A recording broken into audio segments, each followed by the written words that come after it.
7:30. You're at the City of Brainerd City Council meeting.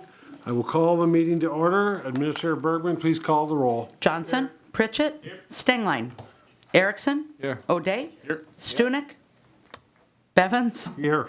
and Badeau. Please rise for the Pledge of Allegiance. I pledge allegiance To the flag of the United States of America and to the republic for which it stands, one nation, under God, indivisible, with liberty and justice for all.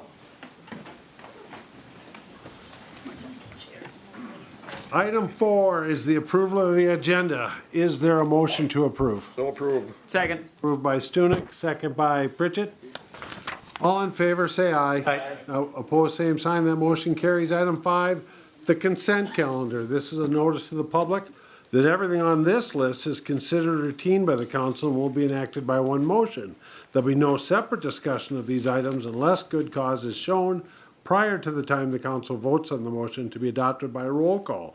Is there a motion to adopt the consent calendar? Second Johnson. By Erickson, second by Johnson. Any discussion? Hearing none, Administrator Bergman, please call the roll. Johnson, Pritchett, Yes. Erickson, O'Day, Yes. Stunek, and Bevins. Yes. Item number 6 are presentations. 6A is the center annual presentation. Come on up, give your name and address. And hand out some donuts. So do we just use the Yeah. podium there? Yep, right there. So I'm Deanne Berry. The center is located at 803 Kingwood Street. And I have with me our president of the board, Kathy Tusa. And where do you want your donuts? Pass them around to the public. Jennifer, no, don't even open that. Don't even open that. Go that way with that. Actually, no, Go to the crowd. you need to do it. There's a newsletter attached with a cover letter from us explaining what we have used the City of Brainerd's half-mil levy for. So if you have any questions, that's kind of the first couple paragraphs. You can let me know, or if you have questions after today, you can find me at the center or send me an email. We very much appreciate the invite. We'd like to thank the mayor and the council members and the city administrator for the support we receive from the city of Brainerd and the opportunity to share with you what we do in our community. A lot of you have been in and out the door, are familiar with us, maybe have done workshops at a lunch and learn. Kelly's kind of given us some information on car care. Some of you, we have a council liaison, that's Kevin. Our door is always open to you, so if any of you that are not as familiar with us want an opportunity to come for a tour, give me a half hour, 45 minutes, it would be well worth your time. So you can give me a call or let me know a time frame that works for you. Some of the ways we give back to the city of Brainerd, because we feel that is important as well. We schedule bandstand concerts in Gregory Park. This was our 11th year of doing that every Thursday from the first Thursday in June through the last Thursday in August. There is, unless it rains, there is a live performance in Gregory Park in front of the bandstand. This year we had really good attendance, and you have some numbers, 1,798 individuals. I do count them. And one concert broke a record. There was over 300 attendees. So that was kind of a milestone that was very nice to reach. Other ways that we give back, we have a toy maker group. They make wooden toys, cloth dolls, and stuffed animals, and they are given to the hospital, the clinic, police departments, fire department, in 4 or 5 different communities. Our toy makers deliver them, and the gist behind the toys is anytime an agency or a child is in a crisis, someone has a toy to give to them. So this year in 2021, the toy makers have done 503 toys to different agencies. We have a prayer quilt group that will make small quilts that are given to critically ill individuals, both within our area and beyond. And they have given out 641 quilts. You know, we don't do everything we did prior to COVID, but we're pretty much back on track. Some of our larger groups were just brought back in July. And donuts are back to being curbside and in-house. That started in August. Important milestones for us as well. Individual users, we are not number-wise where we were prior to COVID, but volunteer hours exceed what we were prior to COVID. I think that's really interesting. So far this year, in 2021, we have logged 16,224 volunteer hours. And that's not everyone logs, but we try and encourage that. We have 2 that have logged over 2,000 hours, 1 that's logged over 1,000. It's phenomenal. And the last year and a half, we truly would not have been open if it was not for our volunteers stepping up and doing shifts at the front desk multiple times in a week. Truly is a testament to the support we have from our individual members. Now I'm going to let Kathy talk for a little bit. I want to talk a little bit about our people. When it helps if my notes are right side up. There are when you get to be my age, things are a little more difficult, especially for the women, I think. We're widowed, we're home alone, we've got nowhere to go, we need somewhere to go and something to do, and the center provides that. We are an activity center there, and if any of you have aging parents and they might be developing some memory or cognitive issues, and it's going to happen to all of us sooner or later, the doctors will tell you isolation is a killer. Socialization is the key. There are many people that will come in, for example, on a Wednesday, and they hang around and visit with whoever's there at lunchtime. They'll go down to the dining site. They come back up in time for bingo. They play bingo. They end up spending the day there, which is wonderful. We've got a veterans group that meets weekly, and there's a widowed military service widow who comes in, plays the piano for them half an hour or so before their meeting. Another group comes in regularly to shoot pool and volunteering. There was a fellow who volunteered when we were hauling plants to town for our plant sale, and he discovered that they needed somebody to wash dishes on Thursdays. So he's now there every Thursday in the kitchen with the donut making process and has been doing that for a long time. We have a young fellow who volunteers that started through a program when he was in school. 15 years later, he's still doing it. He's coming back and volunteering for us. Our staff, even though we're not a care facility, they do care for us. They look after us. There's a woman who comes regularly to work with the card recycling program. And initially, she drove herself.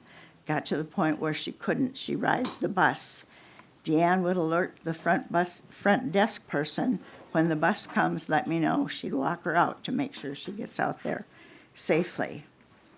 I mentioned how important it is to have a safe and secure place to do that sort of thing, because entertaining at home isn't all that easy anymore. You can meet friends there, socialize, get involved in some of the projects.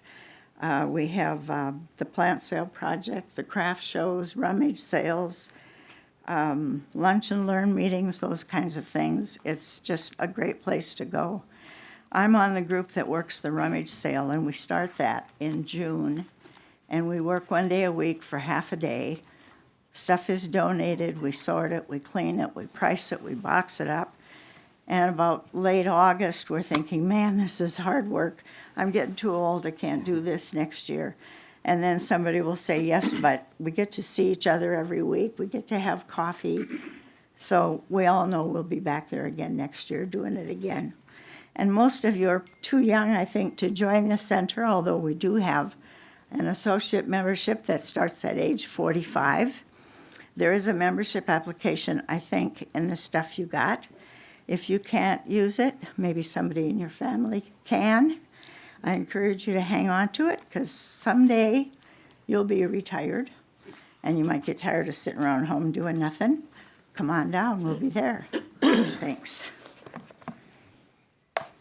So for those of you who are looking for something to do this Sunday for the first time, we have Elf Bingo. You can come in $7 a card, play bingo for the afternoon. And if you haven't got your shopping done, we are having a Christmas craft show that starts at 11. And these are open to the public. And if you haven't been to our gift shop, it truly is a treat. Handcrafted items made by our members who are vendors in our gift shop. And everything is just beautiful. And there are no shipping delays. You can shop local and give a wonderful gift. Do you guys have any questions for us? Any questions? No? Not at all. Thank you, guys. Thank you Thank guys you. for your support. Next up is 6B, the Brainerd Public Utilities 2022 Operating and Capital Budget. Who's going to speak for you guys tonight? Or are you? Scott and Todd are. Okay. By committee. Please give us your name and addresses, because we are on the internet. Scott Magnuson, Todd Wicklund. Brainerd Public Utilities, 8027 Highland Scenic Road, Baxter, Minnesota. Thank you. So we're here to present the capital and operating budgets. I'm going to start out with the capital budget. We'll jump right into page 2, take a look at the electrical department. Just kind of highlight some of the big numbers on there. If you look at distribution system improvements, the $500,000 there, that's for rebuilding the entire system. We're in North Brainerd now. Hope to finish that up next year. From then, we'll jump over to West Brainerd and start rebuilding all of that line. So below that, there's St. Joe's Sub. That's a major substation for us. You can tell by the names for the hospital. So the sub that's there now is getting old, getting towards the end of its useful life. So we've been planning this for about a year. We can able to break it into 2 parts. Big reason for that is the transformers are taking about 16 months to get. So the first 700's for the control building and the switchgear and whatnot, and then we'll be all ready to go when the transformer shows up in early '23. So system distribution transformers there, number 4. That's just to keep the transformers in our yard and replace them as they fail throughout the town. Those are taking 52 weeks just to get a small residential single-phase sub transformer. So, any questions on electric before I move on? All right, let's take a look at the water department, page 3. A lot of the same typical stuff in there. 2 big numbers in there for 22 and 23. You'll see we've talked about the water reservoir tanks that are underway. The construction is underway. The first $6 million for this year we bonded for, and we'll also use WAC fees. And then the 23 for the backwash reclaim tank, we're on the bonding bill down in St. Paul to hopefully get some money for that too. So another big one down there is the distribution system improvements, the city water main projects. Just following Paul along as he does his street projects and gets the road tore up, then we'll get in there and replace water main and services and hydrants, gate valves and stuff, get all that up to date. So other than that, not a lot of big items there. Down at the bottom there, our central station, we're kind of remodeling that. We've taken that used to be the main substation for the city. We've long since transferred away from that, but the building is still used for our water plant operations and our 24-hour call center. So just some HVAC upgrades and some aesthetics inside the building. So, any questions on water?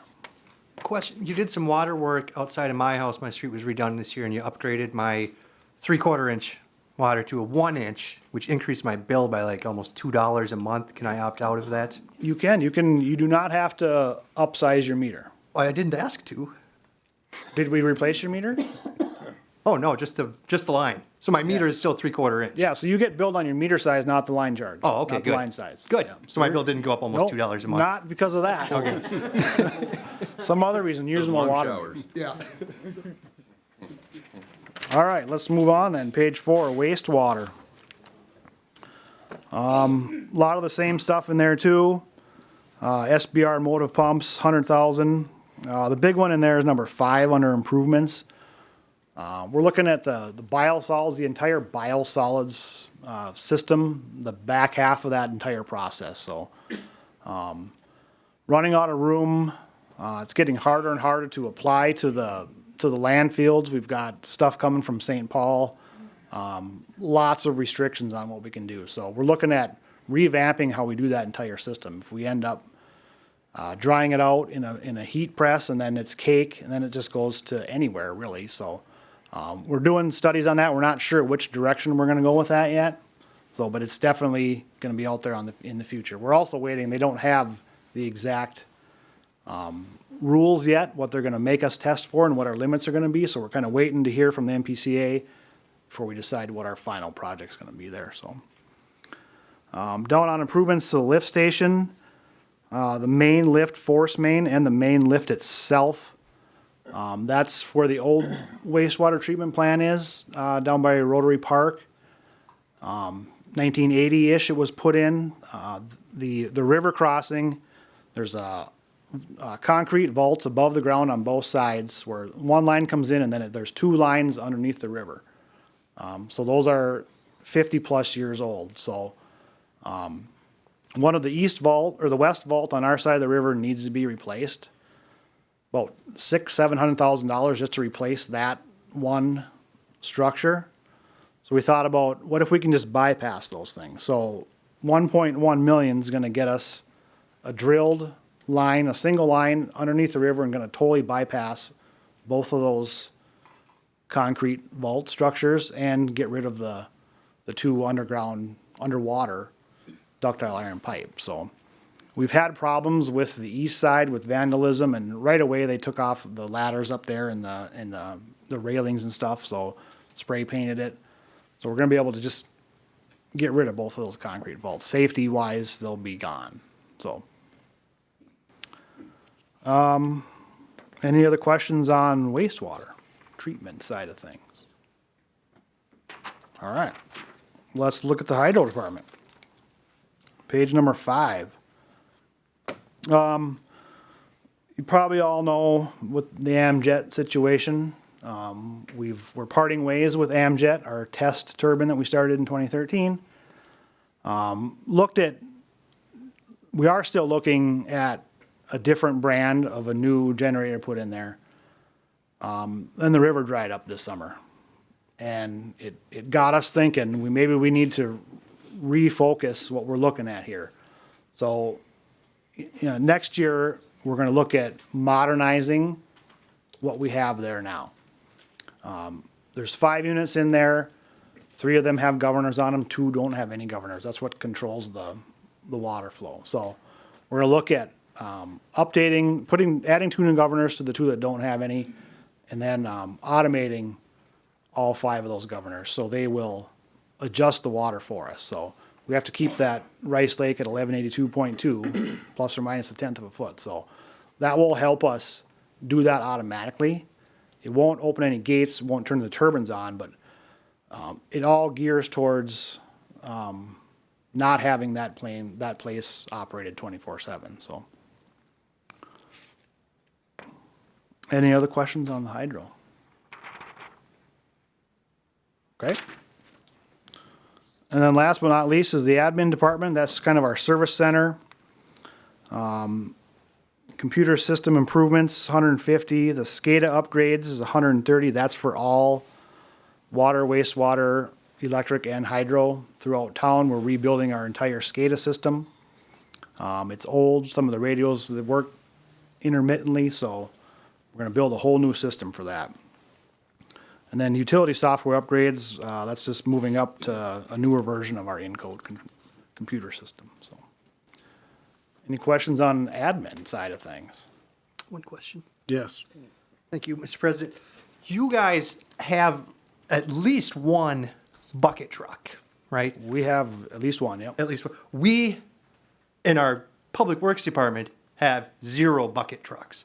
If we get a couple of our employees trained in to operate a bucket truck, Can we use your bucket truck? I'd have to ask Trent on the liability of that, but I think it's definitely a possibility. I think we can, because I think we had Troy was trained in that. I'll check. Oh, yeah, look into that. Yeah. That'd be great. Thank you. I feel like we would be on the same insurance policy. It's the city of Brainerd's insurance. I yeah. would assume so. Okay. Thank you. Thank you. I'd move to approve the capital plan. Second. We have a motion by Chairman Johnson, second by Chief Stunek. Any questions on approving the capital improvement plan for PUC? Hearing none, all in favor say aye. Aye. Aye, opposed, same sign. That motion carries. Thank you. Build stuff.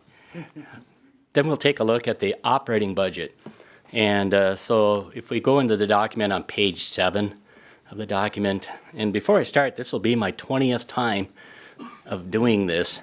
And so, in fact, yeah, this is going to be the Reader's Digest version type of thing. And so page 7 is a summary of all of the utilities, all the operating revenue, all the expenses. And I thought I would just share a couple things off of this page. And if you have questions further, you can ask me at that time. But just looking at a column for our projection for this year of 2021, our total revenue is projected to be about 30 million. It's 30.6 million. That was compared to our budget right next to it there of 27.8 million. And so, we're over, a budget there. Some of that had to do with there was the transfer of funds, the WAC funds from the city to the BPU, so that made up almost $1 million of that number there. Then dropping down into the expenses, we had expenses for the year of projected here this year of 28.6 million. Largely, the big portion of that is the purchase power. And the second biggest is, being such a capital-intensive kind of business, it's our depreciation expense. So those two, make up probably 75% of our expenses. So the bottom line that we were projecting for this year is going to be about $2.1 million. The budget for 2021 is expected, it was to be $1.5 million. So we're a little over, in a good way, I guess, related to that budget. Then if you just shift over to the last column, that's the budget numbers for 2022. And you can see I have budgeted for total revenue there of $29.2 million. So we're almost at $30 million as an organization. I'm projecting that our expenses then for next year would be $28.6 million. So the net bottom line positive number at this point in time is $622,000. So that is just a brief summary of our operation. Any questions? Any questions, Gabe? Yeah, I see you have the change in net position has been $2.5 million the last handful of years. Is that all just sitting around in piles of cash, or are you investing that back into equipment and upgrading our systems? Yeah, good question. When Scott got done on this report there, the total capital budgeted items for 2022 is going to be about $7.2 million. And we're going to finance about $4.8 million, from operations.